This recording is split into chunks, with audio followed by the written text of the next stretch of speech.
front of me is Samsung Galaxy A37, and today I would like to show you how you can turn on and use one-handed mode.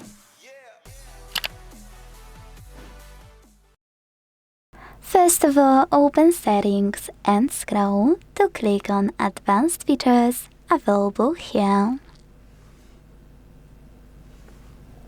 Now tap on one-handed mode on the left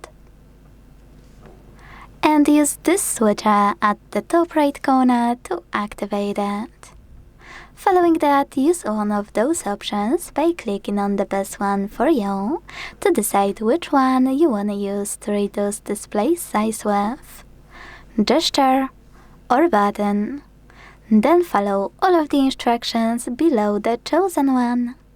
In my case, double tap the home button, so when I do that, one-handed mode is on. To change placement of it, you can hold this line and drag it up, or use this button on the left or on the right. To go back, click on Blurry Area, and to disable one-handed mode completely, click on the same now blue switcher.